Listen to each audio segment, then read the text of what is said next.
दोस्तों नमस्कार, जोहार। चलिए जानते हैं झारखंड सूबा की ताज़ा खबरों को, लेकिन उससे पहले अगर आपने अभी तक इस चैनल को सब्सक्राइब नहीं किया तो सब्सक्राइब कर लें, जिससे कि आपको झारखंड सूबा की ताज़ा खबर रोजाना मिलती रहे। सबसे पहली खबर की बात करें तो गैंगस्टर अमन साव लड़ेगा झारखंड से चुनाव। नामांकन दाखिल करने रायपुर कोर्ट से मांगी अनुमति। 28 अक्टूबर तक न्यायिक रिमांड पर है। रायपुर जेल में बंद गैंगस्टर अमन साव झारखंड से विधानसभा चुनाव लड़ेगा। उसके वकील ने इसकी जानकारी दी और अमन साव को रायपुर कोर्ट में पेश किया गया था। फिलहाल कोर्ट ने उसे 28 अक्टूबर तक न्यायिक रिमांड पर भेज दिया है। वकील हेमंत कुमार ने कहा कि हमने कोर्ट में जज के सामने अपनी बातें रखी है।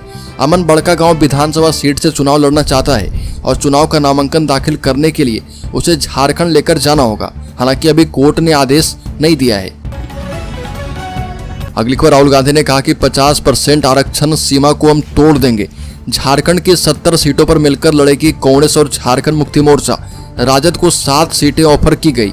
कांग्रेस नेता राहुल गांधी ने रांची के शौर्य सभागार में संविधान सम्मान सम्मेलन को संबोधित किया और कहा कि जब भाजपा के लोग आदिवासी को वनवासी कहते हैं तो क्या करने की कोशिश कर रहे। आपका जो जीने का तरीका है, इतिहास है, विज्ञान है, जिसे आप हजारों सालों से चला रहे हो, उसे वो खत्म करने की कोशिश कर रहे।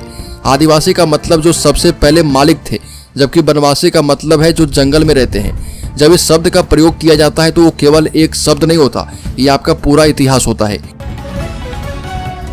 अगली खबर, राज्य में 108 एम्बुलेंस कर्मियों ने हड़ताल किया खत्म। 3 महीने का बकाया वेतन का हुआ भुगतान। काम पर लौटे सभी मरीजों को मिली राहत। गिरिडीह में 6 सूत्री मांगों को लेकर सभी 108 कर्मी पिछले 5 दिनों से हड़ताल पर थे। 3 माह का बकाया वेतन भुगतान हो जाने पर हड़ताल को समाप्त कर दिया गया है। इस मौके पर 108 कर्मियों ने संघ के जिलाध्यक्ष और मजदूर मोर्चा के नेता को गुलदस्ता भेंट देकर सम्मानित किया है। इस संबंध में जानकारी देते हुए झारखंड मजदूर मोर्चा के प्रदेश अध्यक्ष अशोक सिंह एवं जिला अध्यक्ष बबलू तांती ने बताया कि उनकी 6 सूत्री मांगों में से एक बकाया मानदेय का भुगतान किया गया है। अगली खबर, झारखंड के नए डीजीपी बने अजय सिंह। चुनाव आयोग के निर्देश पर हटाए गए अनुराग गुप्ता। 3 महीने पहले ही संभाला था पदभार। झारखंड चुनाव से पहले चुनाव आयोग ने राज्य के कार्यवाहक पुलिस महानिदेशक अनुराग गुप्ता को तत्काल प्रभाव से हटा दिया है।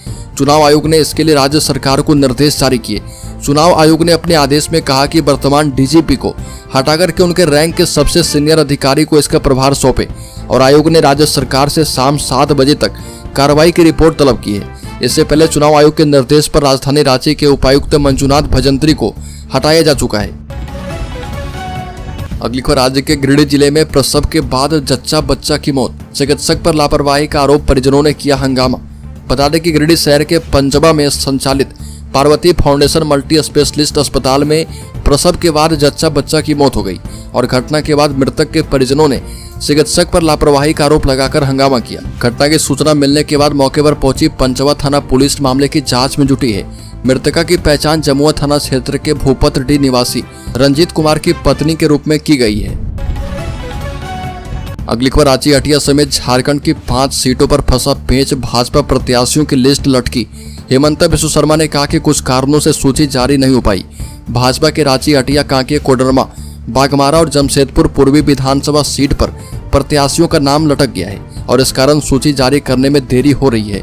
पार्टी के सीनियर नेताओं के तल्ख रवैये ने केंद्रीय नेतृत्व को भी सोचने पर मजबूर कर दिया है और केंद्रीय नेतृत्व इन सीटों पर फिर से मंथन कर रही है। ऐसे में तय समय पर नाम घोषित नहीं होने पर उम्मीदवारों के साथ साथ कार्यकर्ताओं में भ्रम की स्थिति बनी है।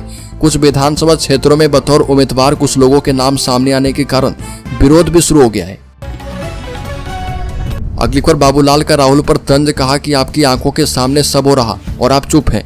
बीजेपी के प्रदेश अध्यक्ष बाबूलाल मरांडी ने लोकसभा में नेता प्रतिपक्ष राहुल गांधी पर तंज कसा और कहा कि जिस संविधान की रक्षा के लिए पूरे देश में यात्राएं कर रहे, उसी संविधान का उल्लंघन करते हुए झारखंड में पिछले 5 साल से आदिवासियों पर दमन और अत्याचार होता रहा, तब आप कहां सो रहे थे। बाबूलाल ने सोशल मीडिया पोस्ट में राहुल गांधी पर निशाना साधते हुए लिखा कि आप पूरे देश में दलितों, पिछड़ों और आदिवासियों के अधिकारों की बात करते हैं, लेकिन झारखंड में आपकी सरकार होने के बावजूद पिछड़ों को त्रिस्तरीय पंचायत चुनाव में उनका आरक्षण नहीं मिला। दलितों और आदिवासी की जमीनें लूटकर बांग्लादेशी घुसपैठियों को बसाई जा रहा। आपकी और आपके सहयोगी दल झारखंड मुक्ति मोर्चा ने बांग्लादेश से आए घुसपैठियों को वोटर बनाकर संवैधानिक नियमों का उल्लंघन करते हुए अपनी पार्टी और झारखंड मुक्ति मोर्चा को गैर संवैधानिक लाभ पहुंचाने की कोशिश की है। अगली खबर, झारखंड पार्टी ने 5 उम्मीदवारों की सूची जारी की। कोल्हान प्रमंडल की चाईबासा सीट से कोलंबस हांसदा, मनोहरपुर से महेंद्र जमुदा, सिमडेगा से आयरिन एक्का, कांके से अनिल कुमार पासवान और कोलेबिरा से संदेश एक्का को उम्मीदवार बनाया गया। दिलचस्प बात यह है कि इन 5 प्रत्याशियों में से 2 आयरिन एक्का और संदेश एक्का पार्टी के प्रमुख एनोस एक्का के पुत्र एवं पुत्री हैं। अगली खबर, सारे फैसले मैगी 2 मिनट नूडल्स में नहीं होते, विकल्प खुले हैं। आरजेडी का हेमंत सोरेन को अल्टीमेटम, झारखंड में सीट बंटवारे पर शुरू हुई जमकर रार। बता दें कि झारखंड में विधानसभा चुनाव का बिगुल बज चुका है और आरजेडी सांसद मनोज झा ने कहा कि सारे फैसले मैगी 2 मिनट नूडल्स में नहीं होते। हेमंत सोरेन का यह एक तरफा फैसला है, तमाम विकल्प खुले हैं और झारखंड में इंडिया गठबंधन में झारखंड मुक्ति मोर्चा, कांग्रेस, आरजेडी और सीपीआई दल शामिल है। आरजेडी के राज्यसभा सांसद मनोज झा ने खुलेआम नाराजगी जताते हुए कहा कि आरजेडी का पूरा नेतृत्व रांची में है और सुबह बैठक हुई और उस बैठक में जो पाया गया कि जनाधार आरजेडी के पक्ष में है और पिछली बार हम 7 सीटों पर लड़े क्योंकि लालू यादव का हृदय विशाल था। अगली खबर, झारखंड हाईकोर्ट ने डीजीपी के आदेश पर लगाई रोक। झारखंड हाईकोर्ट ने राज्य के डीजीपी द्वारा जारी उस आदेश पर रोक लगा दी है जिसमें पुलिस कैडर के सब इंस्पेक्टर रैंक के अधिकारी को होमगार्ड कैडर में कंपनी कमांडर के पद पर ट्रांसफर किए जाने का आदेश जारी किया गया था। दरअसल झारखंड डीजीपी ने 13 सितंबर 2024 को झारखंड के विभिन्न जिलों में पदस्थापित सब इंस्पेक्टर को होमगार्ड में कंपनी कमांडर के रूप में ट्रांसफर कर दिया था। अगली खबर, हेमंत सोरेन के खिलाफ जिताऊ उम्मीदवार की तलाश कर रही बीजेपी, कल्पना सोरेन को भी घेरने की तैयारी। बता दें कि भाजपा प्रदेश कार्यालय में मीडिया से बात करते हुए चुनाव सह प्रभारी हेमंत बिस्व शर्मा ने कहा कि अंतिम रूप से प्रत्याशी के नाम पर विचार किया जा चुका है और चर्चा ये भी है कि हेमंत सोरेन और कल्पना सोरेन के खिलाफ मजबूत उम्मीदवार उतारे जाएंगे। हेमंत सोरेन के खिलाफ एक बार फिर उस नेता को उतारा जा सकता है जो उन्हें 10 साल पहले हरा चुके हैं। भाजपा चाहती है कि हेमंत और कल्पना सोरेन को अपनी सीट पर अधिक ध्यान देने को मजबूर कर दिया जाए। अगली खबर, ह्यूमन ट्रैफिकिंग के शिकार बच्चों के मामले में झारखंड हाई कोर्ट ने राज्य सरकार से मांगा जवाब। बता दें कि झारखंड हाई कोर्ट ने राज्य सरकार से ह्यूमन ट्रैफिकिंग के शिकार बच्चों के मामले में जवाब मांगा है। कोर्ट ने पूछा है कि ऐसे बच्चों के पुनर्वास के लिए सरकार ने क्या क्या कदम उठाए, उनके लिए कोई स्कीम या पॉलिसी है या नहीं। हाईकोर्ट ने ह्यूमन ट्रैफिकिंग के शिकार हुई लातेहार जिले के महुआ टांड़ थाना क्षेत्र निवासी एक लड़की से संबंधित केस में दायर क्रिमिनल याचिका पर सुनवाई करते हुए जानना चाहा कि इस मामले में अब तक क्या क्या कार्रवाई की गई है। अगली खबर, मुख्यमंत्री हेमंत सोरेन इस दिन करेंगे नामांकन, फाइनल तारीख आ गई सामने। मुख्यमंत्री हेमंत सोरेन 24 अक्टूबर को बरहेट विधानसभा सीट से नामांकन करेंगे। यह जानकारी झारखंड मुक्ति मोर्चा जिला अध्यक्ष शाहजहां अंसारी ने दी है। 2 बार से यहां से हेमंत सोरेन चुनाव जीत रहे। वहीं सीट के इतिहास की बात करें तो 1990 में हेमलाल मुर्मू ने कांग्रेस प्रत्याशी थॉमस हांसदा से यह सीट छीन ली थी। बरहेट विधानसभा के लिए आरोसा जिला अपर समाहर्ता गौतम भगत को बनाया गया है। और बताते चले कि दूसरे चरण के चुनाव के लिए नामांकन को लेकर 22 अक्टूबर को अधिसूचना जारी की जाएगी। अगली खबर, पंकज मिश्रा की जमानत पर हाईकोर्ट का फैसला सुरक्षित। साहिबगंज जिले में अवैध खनन के जरिए मनी लॉन्ड्रिंग के आरोपी पंकज मिश्रा की जमानत याचिका पर सुनवाई पूरी करने के बाद फैसला सुरक्षित रख लिया गया है। बता दें कि मुख्यमंत्री के विधायक प्रतिनिधि रहे पंकज मिश्रा को ईडी ने गिरफ्तार किया था।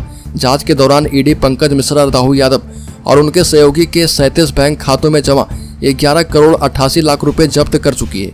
वहीं ईडी ने साहिबगंज, बरहेट, राजमहल, मिर्जा चौकी और बरहरबा में 19 स्थानों पर तलाशी भी ली थी और इस दौरान कई दस्तावेज और 5 करोड़ 34 लाख रुपए नकदी जब्त की गई थी।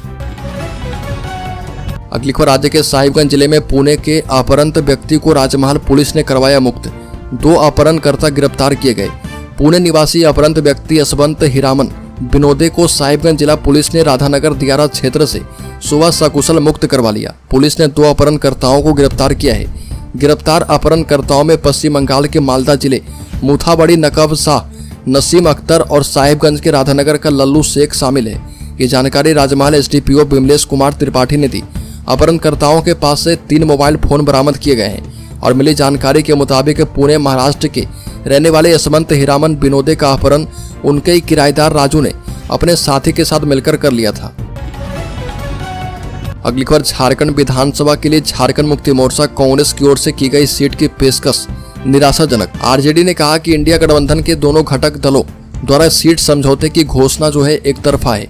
पार्टी ने स्पष्ट किया कि उसने सभी विकल्प खुले रखे हैं और झारखंड में विधानसभा चुनाव 2 चरणों 13 और 20 नवंबर को होंगे और मतों की गिनती 23 नवंबर को की जाएगी। राजद के प्रवक्ता मनोज कुमार झा ने कहा कि हमें दी गई सीटों पर ऐतराज है और ये फैसला एक तरफा है।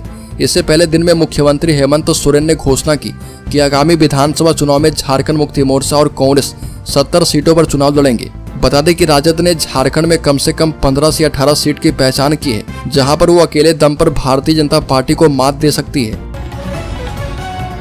अगली खबर, देवघर स्टेशन के पास फायरिंग, 2 संदिग्ध हिरासत में, कार जब्त किया गया। फायरिंग करने वाले लोग कुछ ही देर में अपनी कार लेकर वहां से फरार हो गए।